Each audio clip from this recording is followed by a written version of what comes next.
That Fresh Morning. That Fresh Morning.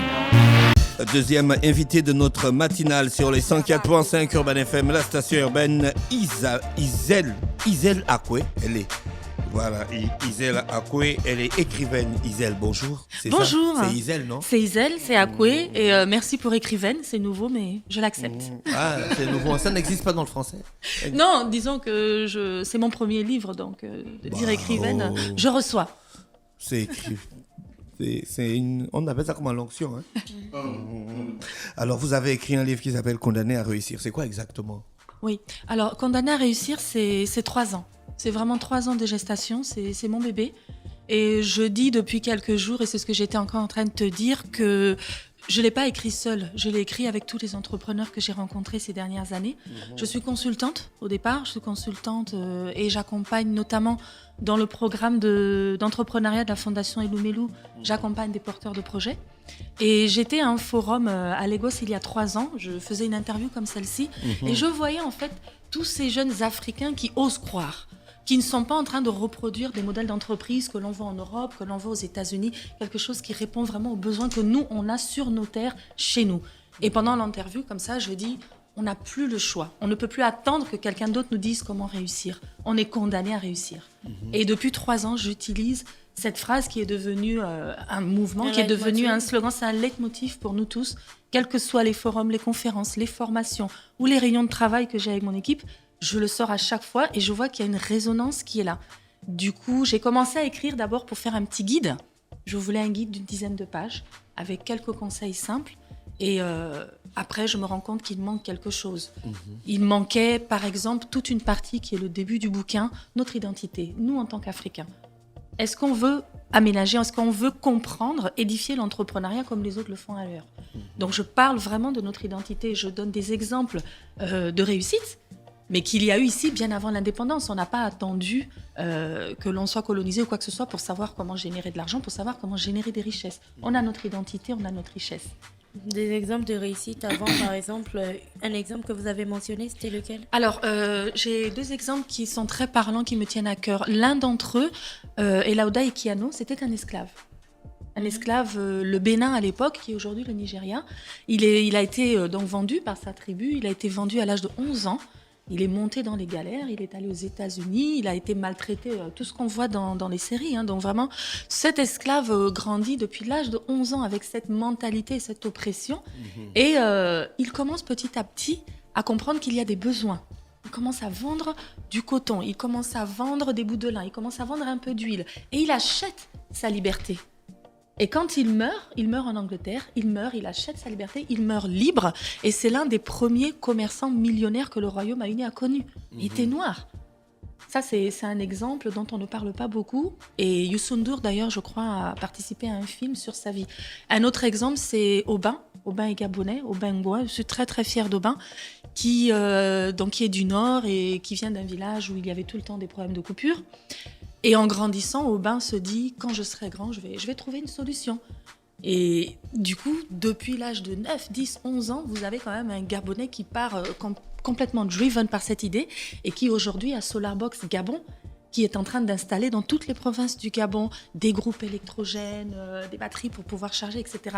Tu vois que chez nous, on a des solutions. On n'est pas obligé de parler des théories de management qu'on nous emmène d'ailleurs. Justement, parlant de théorie, des livres pour pousser les gens à réussir, des livres pour montrer aux gens le chemin de la réussite, il y en a à foison. On a l'impression qu'en fait, tout le monde a sa petite recette de la réussite, a sa petite recette du succès. Quelle est la différence avec le livre que vous apportez? Et surtout, on ne peut pas... Est-ce qu'on peut écrire un livre sur la réussite quand on écrit un livre sur la réussite, est-ce que nous-mêmes, on se considère comme un exemple de réussite? On n'écrit pas un livre sur la réussite. Et j'ai vraiment voulu... c'était pas volontaire. Au fur et à mesure que l'écriture se déroulait, les lignes elles-mêmes, en fait, donnaient un sens. Parce que, comme je l'ai dit au début, je l'ai écrit avec vous tous. Surtout les femmes, quelles que soient les femmes, quand elles ont un travail, elles ont aussi derrière un projet d'entreprise. On n'écrit pas sur la réussite, j'ai écrit un livre différent qui emmène le lecteur à se poser des questions. C'est tout un voyage. C'est pour ça que les premiers chapitres parlent beaucoup plus de redécouvrir sa propre identité, de se poser les bonnes questions. C'est pas un livre qui motive, je suis pas un coach. Je suis très mauvaise pour motiver les gens. Par contre, j'aime bousculer, j'aime déranger, j'aime pousser pour que la personne se remette en question. Et ça, c'est vraiment toute la première partie du bouquin.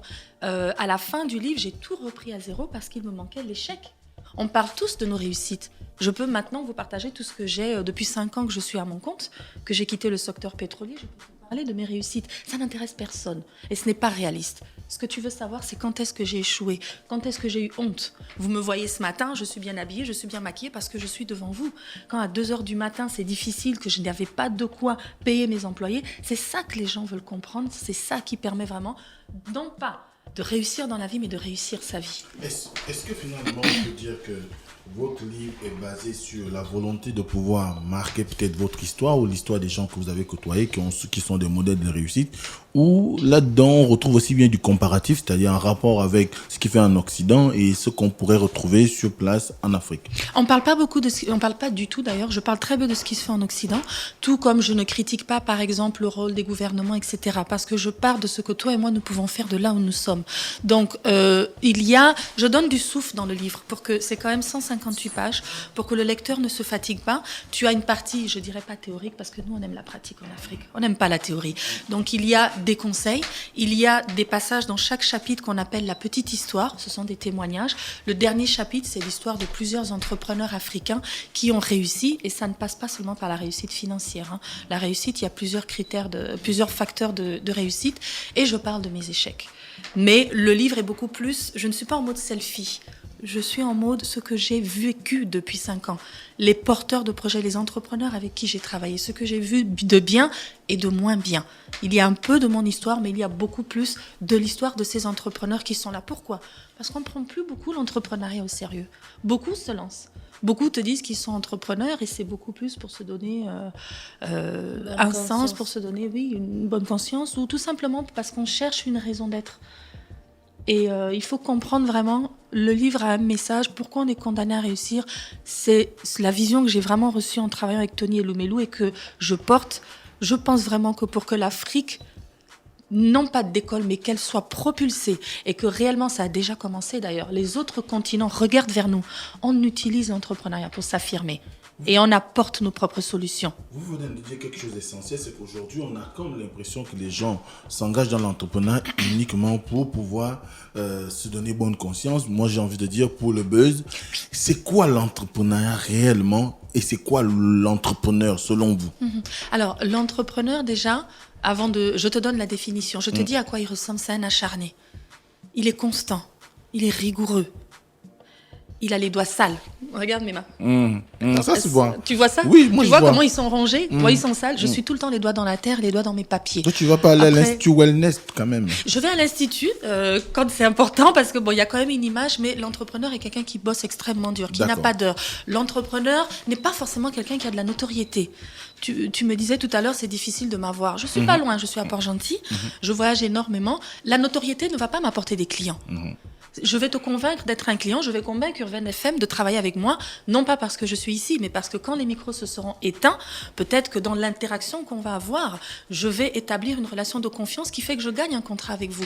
La notoriété où il y a une photo où je pose comme ça, les bras bien croisés, je suis maquillée, je suis coiffée, ce n'est pas ça l'entrepreneuriat. Ça fait partie de l'image qu'on doit donner pour pouvoir faire notre publicité. L'entrepreneur, le mot vient du latin, interprendere, qui signifie en fait prendre par la main quelque chose et apporter une solution.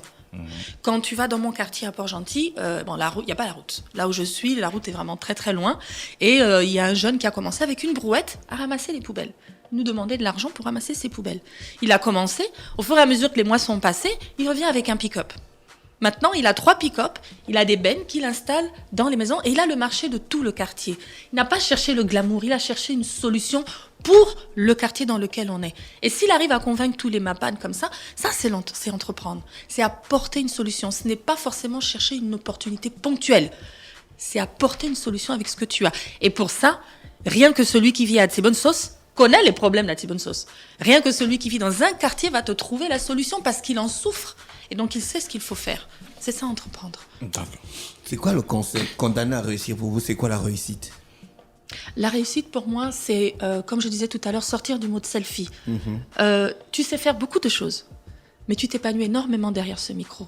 c'est une forme de réussite. Il y a quelque chose qu'il y a en toi, que tu dois déposer, que tu dois partager autour de toi. Tu es payé pour, très bien. Mais même avant d'être payé pour, quand tu mets tes compétences, et j'aime pas parler de potentiel, c'est très ennuyeux le potentiel, je pense que c'est pour les Occidentaux. Nous, on n'a pas besoin de potentiel, on veut vraiment quelque chose de tangible. Il y a quelque chose en toi que tu veux manifester, que tu veux utiliser pour ton environnement, qui te rapporte certainement effectivement des bénéfices, mais qui contribue à ton environnement. Cette valeur ajoutée, c'est ça pour moi, réussir. Je sais faire beaucoup de choses. Certaines personnes te diront, je ne sais que chanter, je ne sais que faire des photos. Non, je sais faire beaucoup de choses. Je suis analyste contrat. J'aime beaucoup rédiger des contrats, j'aime négocier, j'aime jardiner, j'aime chanter, même si je chante très mal. Mais il y a une seule chose qui me montre que je suis exactement au bon endroit, au bon moment. C'est cette compétence-là que je dois mettre au service de mon environnement. Pour moi, c'est ça la réussite. Le bouquin, il est disponible déjà en vente? Alors, le bouquin est sorti le 19 janvier à l'international. On avait deux options et c'est vraiment très difficile d'être écrivain en Afrique centrale parce que souvent tu écris et j'avais l'option de l'imprimer moi-même.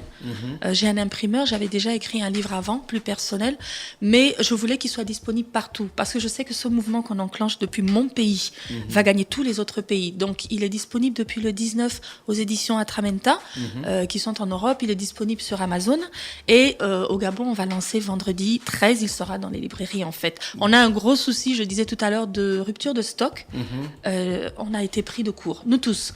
Mon imprimeur, ma maison d'édition, le distributeur Hachette International. Je pense qu'on s'est dit que c'était juste un bouquin de plus et on a imprimé à la demande. Et malheureusement ou heureusement pour moi, la demande a augmenté. Et on était la semaine dernière, on était dans le top 5 des livres les plus vendus sur le thème de l'Afrique sur Amazon. C'est une victoire pour mon pays. D'accord. Je Très rappelle qu'on contente. recevait Isnel Akwe, qui est écrivain, qui sortait donc le livre Condamné pour réussir, qui sera disponible à Libreville la semaine prochaine. Non, cette semaine, Cette vendredi. Cette semaine. Vendredi. Ah, il y a un événement de présentation ou pas? Oui, l'hôtel Onomo de 15h à 17h. Donc, Conférence de presse, conférence débat ou bien c'est ennuyeux de dire conférence, on va parler d'interaction. interaction. D'accord. Il y aura Venez. des signatures d'autographes, des dédicaces. Bon, je fais pas des autographes. On se connaît tous. On va tous au même endroit pour manger nos coupés coupés. après, Par ça contre, on valera va quelque dédicacer. chose plus tard. Je vais dédicacer les livres, ça c'est sûr. Et puis je D'accord. prendrai vraiment le temps de discuter avec chacun et je vais présenter en détail les chapitres et le contenu du livre. D'accord. Donc, rappelez les dates. Il y a un infoline.